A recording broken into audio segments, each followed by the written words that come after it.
Powerman TV are giving you the third kit review and my thoughts on the transfer of daily news to West Ham United, obviously. Okay, let's just start with the third kit. The third kit, I don't know how to edit it in my videos. So it's just going to be my description. I will put it on top before I do you guys click on the video. I will show you guys the third kit of West Ham, but it looks amazing. This is like the best kit we had for third kit since the 13-14 season with the purple and gold. And I'm really looking forward to the kit. This kit has the elements of like power, and it has the elements of success that we should have for West Ham United. This is a big club. We should be in a situation where we don't need to rely on our owners and our managers because they are useless. We should stand up to our useless owners and managers because they don't know the rightful meaning of managing our club. The kit, when it looks like it's gold and black and gold, it looks so good. The one thing I don't like about our new third kit is just the badge. I feel like the badge, you can't see the badge properly.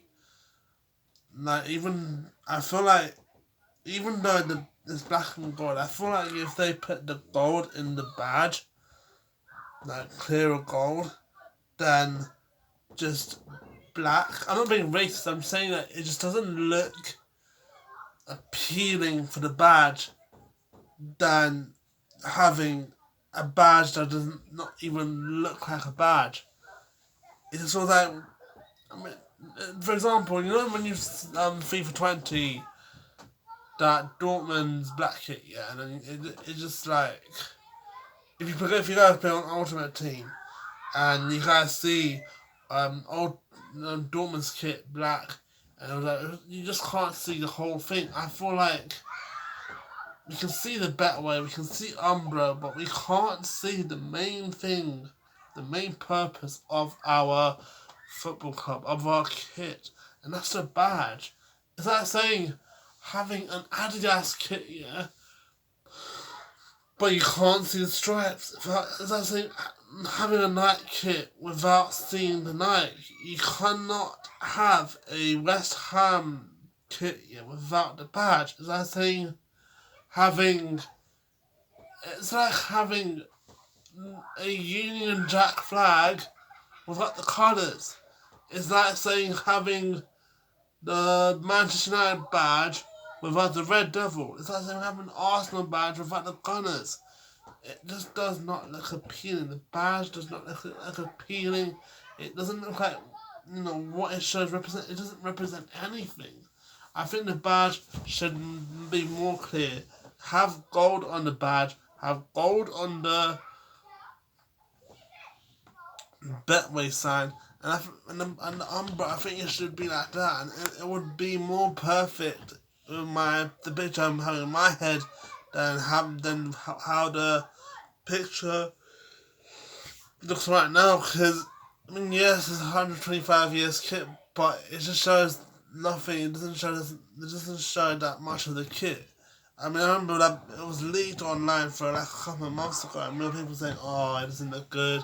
Probably the one with the stripes one looks good, because the stripes one you can see the badge, but in this case, you can't see the badge on the kit. You just can see it just looks camouflage, and it's disappointing that we have a badge that is just camouflaged into our kit.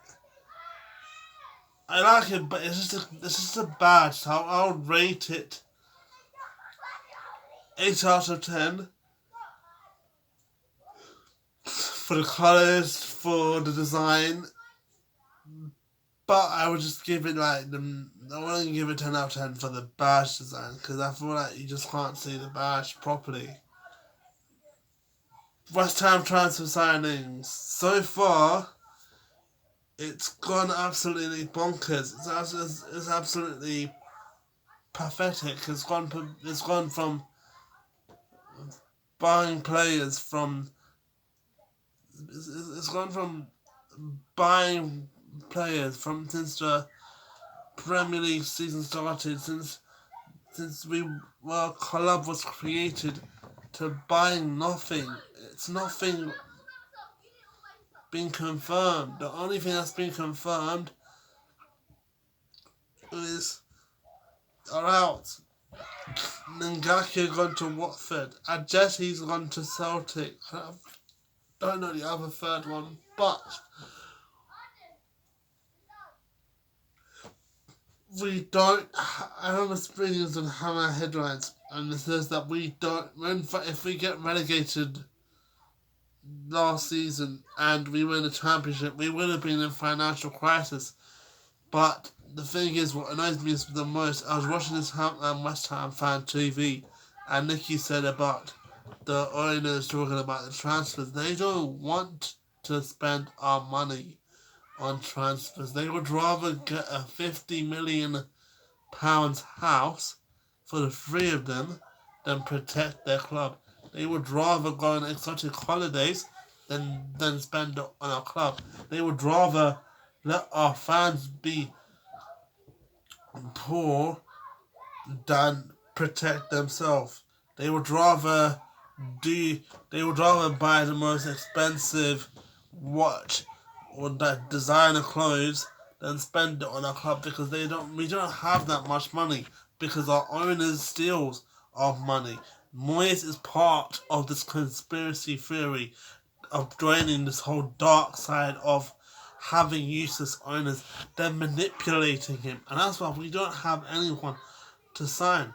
Wham to Ollie Watkins from Brentford, wham to Ben Rama from Brentford, wham to Callum Antoine Robinson from Wigan, wham to Shane Duffy from Brighton.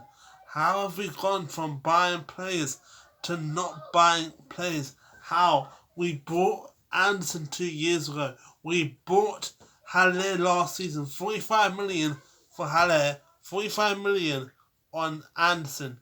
And we don't have anyone to sign. It's pathetic. It's literally the most dumbest thing. We don't have anyone to say, okay, we don't have anyone to buy. We have we don't. The owners pretend to say we don't have the money, but they're only saying that just to keep that money. We've sold Upton Park to go to London Stadium. Fine, London Stadium, a big stadium, 60,000 capacity. But what are we doing this season? They don't listen to our ideas. If they do listen to our ideas, then we would not have an owner. To be honest with you, I would rather be in Bury's situation where we be liquidized than having 4 useless corporate arseholes. I would really rather be in Bury's situation right now, because we don't have the money. We don't. That's what they say. But you just spent money on the stadium to make the stands close to the goal. You do have the money, but you just don't want to spend all the money. We need a striker to back up Haller. Yes, we've got Antonio, but say if Antonio and Haller gets injured, what are we going to do? You saw that Jetty. You saw 6 strikers in the last 2 seasons. What are you going to do if Antonio and Haller gets injured? I don't know how are we going to handle if Antonio and Haller gets injured? And we have no striker. We had this problem since 14-15 season when we had Diafra Sakho, Enner Valencia injured, and we had to use bloody Andy Carroll. And he also got injured. It's pathetic. It's literally mind-blowing that we think that we are bankrupt. We think that we have a financial crisis, but we don't, because we wouldn't have been having corporate owners buying jets, buying private airplanes, buying a mansion, 50 million mansion, and spending on our club. They're using the money for their own good, and we don't have to pay for it anymore. We don't have to go to London Stadium because of coronavirus. We need to find a way. We need to still fight back on the situation, on selling our owners and getting new owners. I know Moyes hasn't started next season. I know we've won our last 3 friendly games, in which we battered Ipswich and we battered Wickham and we won against Brentford, but I still don't trust Moyes. I don't trust Moyes on his tactics, because if he knows how to use his tactics correctly, he knows that we need a new defender. He knows that we need to have a new goalie. We know we're in he knows the problem with our squad, but he doesn't know how to apply that problem. He doesn't know how to fix it because he has no brain. He literally has no brain. He's letting 3 corporate arseholes control our club by chatting shit and lying to our fans, saying that we don't have the money. We don't have the money. Just tell them. Just tell them. Don't spend on players. Don't think about players. And just, relax. Stick with the team that got in the fighting for the relegation battle. Just relax. That's their initial idea, is to relax. The owner said that our mission is to not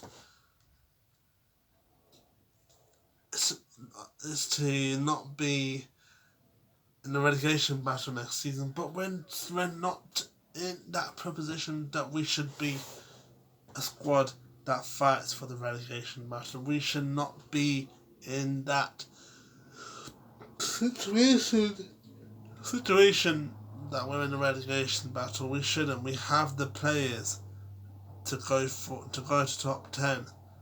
We don't have the mentality stability of our manager and owner, who's letting us down since 15-16, because it's pathetic. We sold Zola, we sacked Zola, we sacked Allardyce, we sacked Bilic, we sacked Grant, we sacked Pellegrini, we sacked we got rid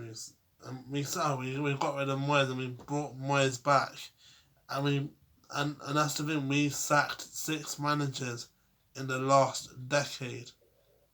You know how piss-taking that is? We sacked 6 managers in the last 11 years because they don't have the mentality to use it. They're just one-man managers. That's why we don't have completed signings. That's why we don't have the players that we need, like Antoine Robinson. We really need him. We have problems. We have Ollie Watkins. I don't know that much of Ollie Watkins, but we don't have that much of Ollie Watkins to youngster. We don't have him because he would rather go to play in the Championship than having useless owners and useless managers. I know Championship is lower than the Premier League, but it is. I'd rather be in Brentford's situation when they have a good manager and a good owner than a Premier League team that has not have a spine and thinks that they can ruin our club by giving pathetic ideas of lying to our fans, because it is pathetic. I woke up like I woke up by like 11 today. I read the news. Mario Götze is going to West Ham. Now here's the thing, I don't know if we're gonna buy Mario Götze from Dortmund, because Dortmund are trying to buy Messi, they're trying to keep Sancho, they're trying to keep Haaland, they're trying to keep Hakimi, they're trying to get the new stability, and I don't know if we can sign Götze. And I really think, from a former World Cup winner, Götze, playing really good at Dortmund and then not being used that much, I think we can, if we don't have lying owners and bullshit managers that are not trustworthy, then I think we could sign Götze from Dortmund, because I don't think he's being used that much, Götze, and I really like to have a World Cup player winner to join West Ham. I think he's a CAM for Dortmund. So even if we don't have Haller, who could be injured next season, even if Antonio and Haller gets injured, he could be a backup plan. And there's another news: Lanzini's gone to a Saudi Arabia team. I don't know what the team is called. The deal hasn't been confirmed. But if we have sold Lanzini to that Saudi Arabian team, then I think Mario Götze would be replacement for Lanzini. I don't know, but I really hope that we can get the transfers that we need, like Benrahma, Götze, Watkins, Robinson, Duffy, before the transfer window ends, because it's just why should we believe in our owners saying that, we don't have the financial stability to buy players if they lied to us before? It's like trusting someone. It is hard to trust someone, but none of the West Ham fans trust owners. I don't trust our owners. I don't trust our managers. The only player that I trust are our players. I don't trust them manipulating our minds, manipulating the press, manipulating everyone, saying that we don't have the money. But you just spent a lot of money on our stadium, but you can't spend money on our club. It's pathetic. Guys, thanks for watching this video. Hopefully Duffy and Benrahma and Götze Mario Götze has gone to West Ham. If you guys like this video, I know it's a long video, but it's just taking my frustrations out on our useless owners. I don't have any sympathy for them, so if they get sacked or they don't buy it, then they want to leave the club, then I'm not gonna, I can say bye, I don't care. They can go to another club and poison their club, I don't care. Hit the subscribe button if you're new, hit the like button if you enjoyed the video. What are your thoughts on the new third kit that came out? And what is your thoughts on our transfer window? Who should we sign? Who should we sell? Take care, peace, I'm out.